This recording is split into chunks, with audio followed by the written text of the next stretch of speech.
महोदया जी, सभापति महोदया जी, बहुत खुशी की बात है कि आपको अब याद आया, लेकिन आज विजय दिवस है।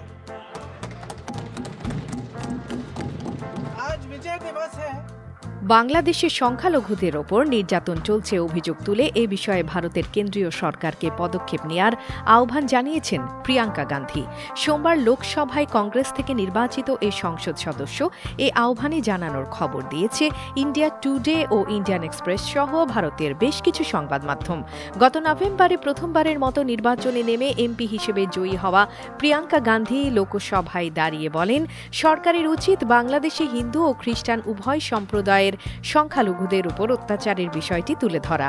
বাংলাদেশ সরকারের সঙ্গে এ বিষয়ে আলোচনা করা উচিত এবং যারা কষ্ট পাচ্ছে তাদের সমর্থন করা উচিত।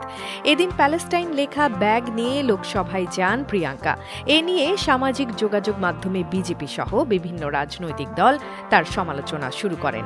লোকসভা থেকে বের হওয়ার পর সাংবাদিকদের মুখোমুখি হয়ে এই সমালোচনার জবাব দিতেও বাংলাদেশ প্রসঙ্গ টানেন প্রিয়াঙ্কা। তিনি বলেন, তাদের বলুন বাংলাদেশি হিন্দুদের উপর অত্যাচারের বিষয়ে কিছু করতে, এ বিষয়ে বাংলাদেশ সরকারের সঙ্গে কথা বলতে, আর বলুন এসব অর্থহীন সমালোচনা থামাতে।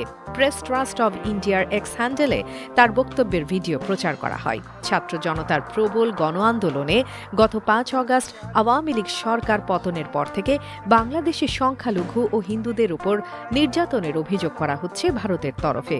বাংলাদেশ সম্মিলিত সনাতনী জোটের মুখপাত্র চিন্ময় কৃষ্ণ দাসের গ্রেপ্তার ও জামিন না দেওয়ার পর দেশটিতে বিক্ষোভের মধ্যে আগরতলায় বাংলাদেশ মিশনে হামলার ঘটনাও ঘটেছে। মুক্তি টিভি নিউজ ডেস্ক।